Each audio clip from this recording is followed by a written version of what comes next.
मी मंजिरीला म्हणत होते की 3-4 दिवस तुला अजून माहेर राहायचं असेल तर राहा म्हणून. हाय का नाही ग मंजिरी? अहो मी बी तिला तेच सांगत होते.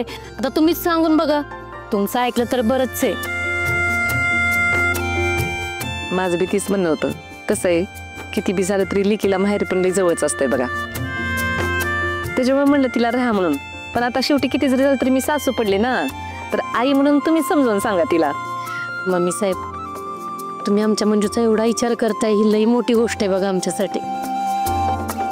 पण तिला सासरी याची घाई झाल्या. नाहीतर माहेर वाशीन माहेरी आणखीन 2-4 दिवस राहिलेली कुठल्या आईल नकोय सांगा बघू. बरोबर बोलताय बघा तुम्ही.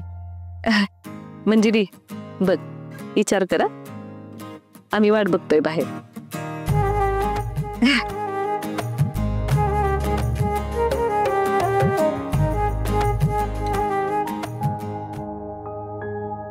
मम्मी साहेब, तुझा एवढा विचार करत ते बघून लई बरं वाटलं बघ मला. तू सत्याच्या त्रावासोबत एकदम आनंदाने आणि सुखानं संसार करशील बघ.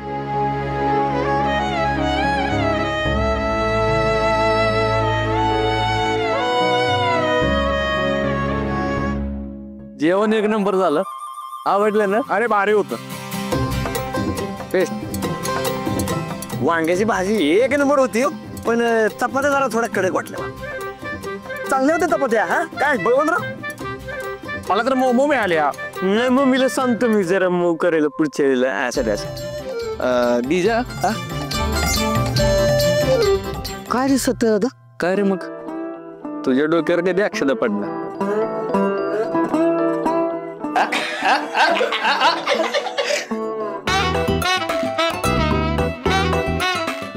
दादा हळू बोल की, तुझं समजांनी ऐकलं ना तू का कालवा होईल. अरे डीजा, एवढं घाबरून चालत नाही, अजिबात घाबरायच नाही. जे काय ना ते बिंदास बोलायचं, बिंदास्त. हा दादा एकदम बरोबर बोलला. मग कसं आहे, डायरेक्ट बोलून टाकायचं आपण. आता मी बघ सगळीला कसं एकदम बोललो, डायरेक्ट बोललो ना, म्हणून आम्ही आता एकत्र आहे. हा तसं तू डायरेक्ट बोलून टाक. कसं आहे माहिती का डीजा, अरे बोक्याला मांजरीन मिळाली पाहिजे ना, म्हणजे तुम्ही कोपऱ्यात जाऊन कसं म्याव म्याव म्याव म्याव करायला आला. सत्य दादा, मी काय म्हणतो, तू पण मंजीला प्रपोज करताना असं असं बिनधास्त केलं होतंस होय? मी सांगतो, मला सगळं माहिती. इकडे काय झालं तर माहितीये का, वाघ मारे ज्यावेळेस समोर यायच्या तेव्हा हे जो पाय लट लट लट लट कापायचं.